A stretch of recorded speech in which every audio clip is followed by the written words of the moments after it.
हामी जनप्रतिनिधि नामैले पनि जनपक्षीय हुन्छ।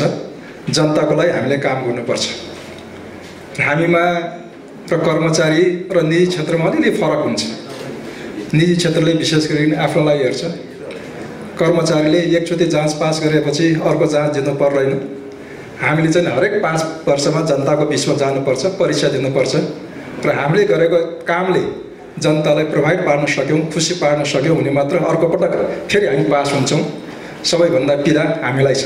त्यसकारण हामीले हरेक काम गर्दाखेरि धेरैचोटि सोध्छौँ जनताले हामीलाई अनुमोदन गर्छ कि गर्दैन। हामीले गरेका हरेक निर्णय, हामीले चालेका हरेक पाइलालाई जनताले पछ्याइरहेका हुन्छन्। सायद निजी क्षेत्रको लागि त्यो पछ्याइरहेका हुँदैनन्। हामी हिँड्दाखेरि पनि, बोल्दाखेरि पनि, कतै जाँदाखेरि पनि हामीले कसैले छलेर जाँदाखेरि पनि छल्न सक्दैनौँ। मैले तपाईँलाई छल्न खोज्दाखेरि 2 आँखा बन्द गरेर हिँड्दाखेरि पनि तपाईँलाई छल्न सक्दैनौँ। सायद अरूलाई चाहिँ त्यति निहालिरहेको हुँदैन, किनभने तपाईँले नै हामीलाई त्यो जिम्मेवारी दिएको छ। तपाईँले नै विश्वास गरेर हाम्रो लागि नै काम गरौँ भनेर तपाईँले पठाउनु भएको छ।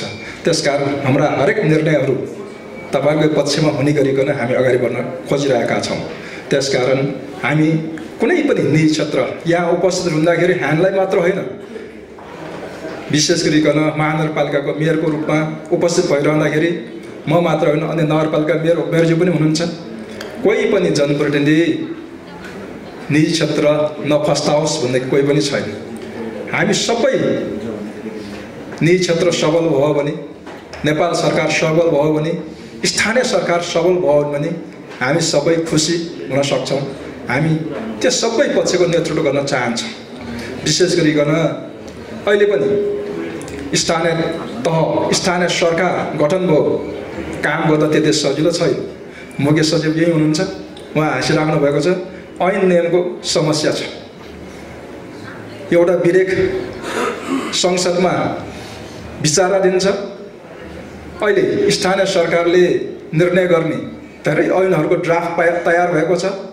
कुनै पनि विधेयक पास भएको अवस्था छैन। त्यो अवस्थामा हामीलाई काम गर्न धेरै गाह्रो छ।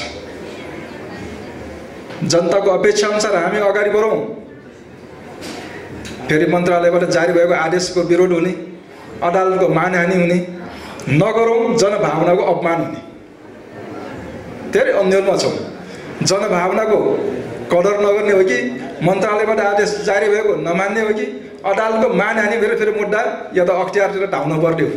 यो बिचमा पनि हामीले केही काम गर्न खोजिरहेका छौँ। यो समन्वय गर्न धेरै समस्या छ होला। यो 2-4 महिना होला। त्यसो पनि प्रादेशिक चुनाव र सङ्घीय चुनाव नभएसम्म अझ अन्यलता रहनेछ। हामीले चाहेर पनि कतिपय कुराहरू गर्न चाहेर पनि गर्न नसक्ने स्थिति छ। त्यसकारण हामीले धैर्यता राख्नुपर्छ। हामीले सबैभन्दा उत्साहित छौँ, सबैभन्दा हामी बढी गर्न चाहन्छौँ, तर गर्न चाहना हाम्रो स्पिड अनुसार हामीले काम गर्न सकेका छैनौँ। सायद अझ केही महिनासम्म हामी काम गर्न सक्दैनौँ होला। त्यसका बावजुद पनि हामीले केही हामीले निर्णय गरेर अगाडि बढ्ने कोसिस गरेका छौँ। हामीले भनेका छौँ र पटक पटक आजको यस कार्यक्रममा बोलाउँदाखेरि पनि मैले 4-5 पटक त नआउने भनेर भनेका थियौँ। हामी बजेट नीति ट्र्याक कार्यक्रम बनाउने तर्फ हामी लागिरहेका छौँ। तर तपाईँहरूको कुनै सुझाव छ भने, कुनै नीतिले सम्बोधन गर्ने नीतिको सुझाव दिनुहोस्। त्यस्तो केही प्रोग्राम छ भने प्रोग्राम दिनुहोस् र त्यसको बजेटको केही एलोकेसन गर्ने तपाईँहरूको सुझाव दिनुहोस्। बरु कार्यक्रममा नबोलाउनुहोस्। यतातिर आउँदाखेरि त्यो कार्यक्रम मूल कार्यक्रम छुट्ला, जहाँ नीतिले सम्बोधन गर्नुपर्ने नीति छुट्ला, नबोलाउनुहोस् भनेदेखि तर एकैछिन बेला आइदिनुपर्छ भनेपछि हामी आयौँ। अहिले हामी सबै नगरपालिकाले अन्यलमा छ। नीति ट्र्याक कार्यक्रम कसरी तयार गर्ने हो, बजेटमा कसरी सम्बोधन गर्ने हो। अझ महानगरपालिका, पुरानो नगरपालिकालाई त समस्या छ भने भर्खर नगरपालिका बनाएला कति अन्यलता होला। त्यसलाई अलिकति विशेष गरी म मुख्य सचिवको ध्यान आकर्षण गर्न चाहेँ।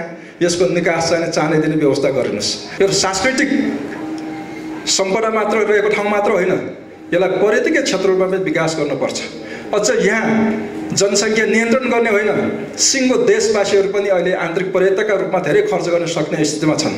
हामीले बाह्य पर्यटक मात्र होइन, आन्तरिक पर्यटकलाई पनि भित्राउने गरिकन त्यो योजना हामीले बनाइरहेका छौँ, ताकि त्यसले पनि तपाईँहरूको होटेल व्यवसाय पनि फस्टाउने र अन्य क्षेत्र पनि फस्टाउने गर्छ।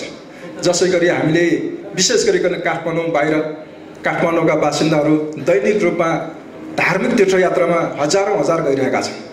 हामीले पनि काठमाडौँमा धार्मिक पर्यटनको रूपमा सिङ्गो देशवासीहरूलाई मात्र पूर्व मेचीदेखि पश्चिम महाकाललाई या काठमाडौँ भित्राउन सक्यो भने त्यसले पनि होटल व्यवसाय मात्र अरू थुप्रै व्यवसाय फस्टाउन सक्छन्। त्यसको पनि हामी लागिरहेका छौँ।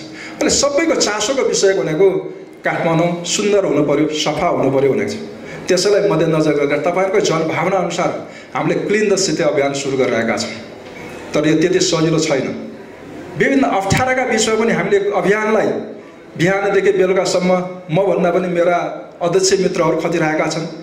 तपाईँले पनि ठाउँ ठाउँमा देखिरहेका छन्। दुई कारणले हामी त्यो सफल नहुन पनि सक्छ, तर असफल होला भनेर हामी डराएका छैनौँ। हामी सफलतामा पुगेर छोड्छौँ भनेर अभियानमा लागिरहेका छौँ। भूकम्पपछि धेरै जसो निजी घरहरू पनि भत्किएका छन्।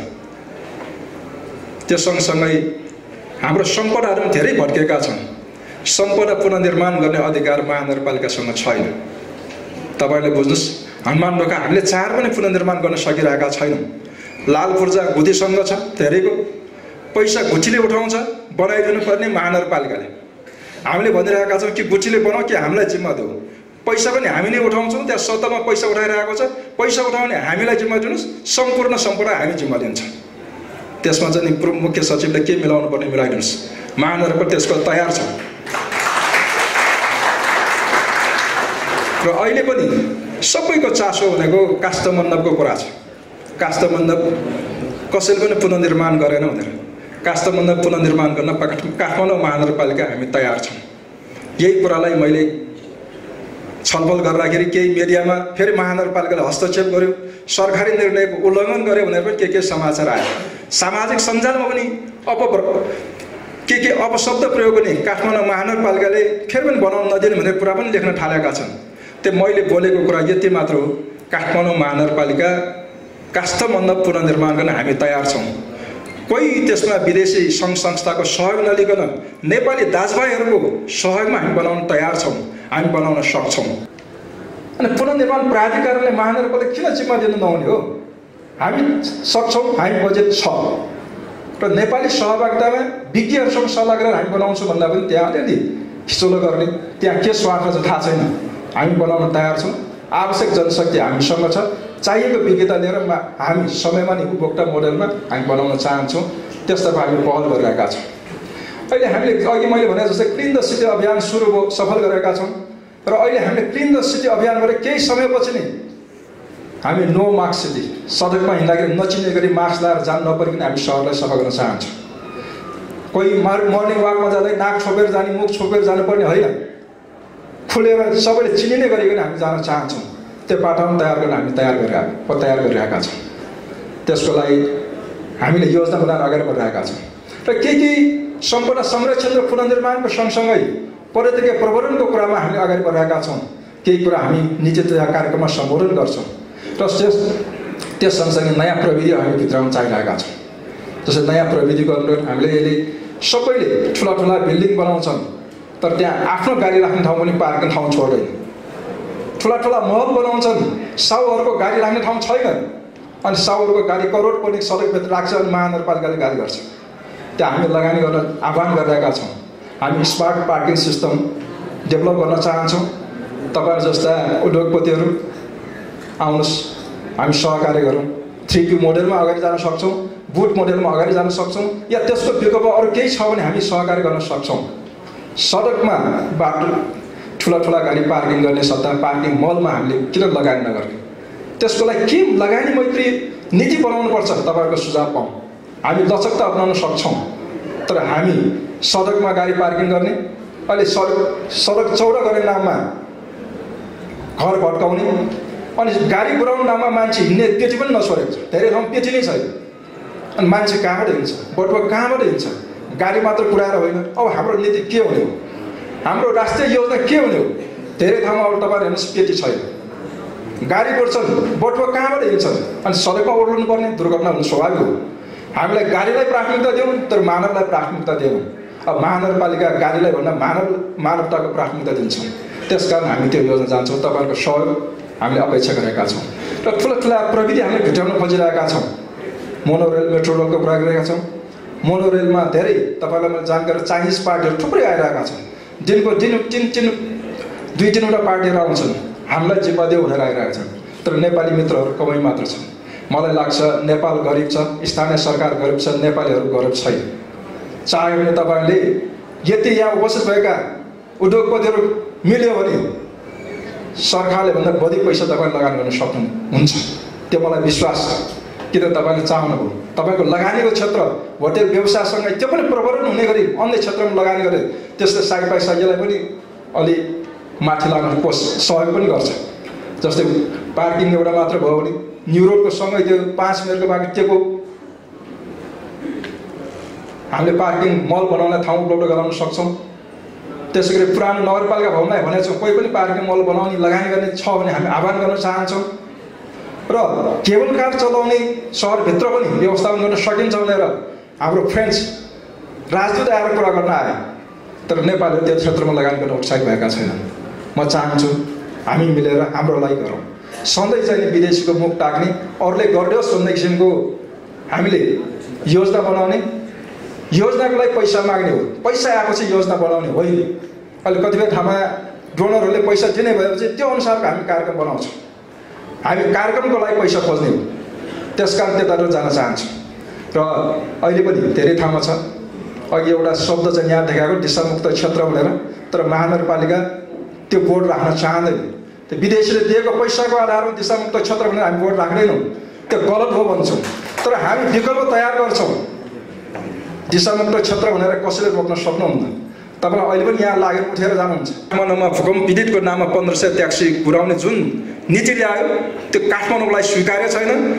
त्यो संशोधन गरियोस् भनेर हामीले निर्णय गरेका थियौँ, तर हाम्रो निर्णय सुनेन। महानगरवासीको रोदनलाई कसैले सुनेन। होला त्यहाँ पनि के होला, त्यो आफ्नो ठाउँमा होला। हामीले भनेर 1500 ट्याक्सी अहिले पार्किङ गर्ने ठाउँ कहाँ हो?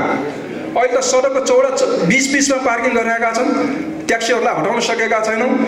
भएको ट्याक्सीलाई मिटरमा चलाउन दिन सकेका छैनौँ। राज्य यति कमजोर छ कि मिटरको ट्याक्सी भनेर दर्ता गर्छौँ, तर मिटरमा चलाउन सकेका छन्। राज्य हेरेको हेरै छ। भोलि 1500 ट्याक्सी थकेपछि उहाँले सिङ्गो सडक जाम भयो भने त्यसको जिम्मेवारी कसले लिदियो? गाली खान त महानगरपालिका नै होला नि त। निर्णयकर्ताले जवाफ दिँदैनन्, निर्णयकर्ताले कुनै जिम्मेवारी लिँदैनन्, त्यस बेला पनि जिम्मेवारी लिन त महानगरपालिका नै होला। त्यसकारण अस्ति एउटा गृह मन्त्रालय बैठक हुँदा मैले नै एउटा प्रस्ताव राखेको थिएँ। अब सबैको जिम्मेवारी हामीलाई दिनुहोस्। यदि सरकार भनेको हो भने स्थानीय सरकार हाम्रो टेरिटोरीभित्र हुने हरेक कामको हामीलाई जिम्मेवारी दिनुहोस्। हामी सबैसँग समन्वय गरेर सहकार गरेर हामी अगाडि बढाउन तयार छौँ।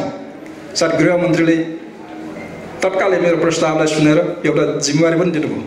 अब यहाँ भएका विभिन्न अहिले मेलम्चीले खनिराख्यो, आज बिहान समाचार सुने अब प्राधिकरणले विद्युत प्राधिकरणले सडक खन्ने अरे, अनि कहिले टेलिकमले सडक खन्ने अरे। महानगरले हेरेर गाली खान्छ। महानगरले कसले खन्छ थाहा छैन, कसले पुर्यो थाहा छैन, कसले जिम्मेवारी दिन्छ थाहा छैन। अनि हाम्रो महानगरको बजेट कहाँ छ? खन्ने पूर्णिमा अहिले पनि धेरै ठाउँमा हामीले पुर्ने काम गऱ्यौँ, अब केही समयपछि फेरि खन्ने। यसरी किसिममा चल्दैन भनेर हामीले गृहमन्त्रीलाई भन्यौँ सबै अब ल तपाईँले समन्वय गर्नुहोस् भने हामीले कार्यकारी अध्यक्षको संयोजकत्वमा एउटा कमिटी बनाएका छौँ। त्यहाँ पनि के प्रोटोकलको समस्या हुने रहेछ। तपाईँ सहसचिव हो, मेरो पनि सहसचिव, तेरो तैँले बोलाएको ठाउँमा किन आउनु परेर भन्ने किसिमको कहिलेकाहीँ उहाँहरूको त्यस्तो हुने रहेछ, नमान्ने नतेर्ने। अनि त्यसो भएर चाहिँ कसरी चल्न सक्छ? त सबैको अपेक्षा अनुसार स्थानीय सरकार भनेपछि सरकारै हो। त्यो सरकारलाई शक्तिशाली बनाइदियो भने हामी धेरै काम गर्न सक्छौँ, गरेर पनि देखाउँछौँ। आज बोलेर भन्दा पनि हामी तपाईँहरूले भने जस्तै केही नीति र कार्यक्रममा सम्बोधन पनि गर्छौँ। तपाईँको क्षेत्रमा पनि त्यस्तो कुनै सुझाव छ भने मैले पटक पटक अमरलाईले भनेको थिएँ, तपाईँहरूको केही सुझाव छ भने हामीलाई दिनुहोस्। अहिले छुट्यो भने 1 वर्ष छुट्ला, अहिले दियो भने 1 वर्षपछि त्यही बाटो हामीले कोर्ने हो। त्यस्ता सुझावहरू छ भने तपाईँहरूकोबाट 1-2 दिनमा पाऊँ। त्यो सँगसँगै अर्को पूर्वाधार निर्माणमा अहिले हामीले देखाएका बाटो बोलेका कुरा भनौँ भने थप अझ महानगरलाई समृद्ध बनाउने त्यस्ता सोचहरू तपाईँहरूसँग त्यो पनि सुझाव रूपमा पाऊँ। हामी सबैको उद्देश्य भनेको यो काठमाडौँ हेर्न लायकको मात्र होइन, बस्न लायक पनि बनाउने हो।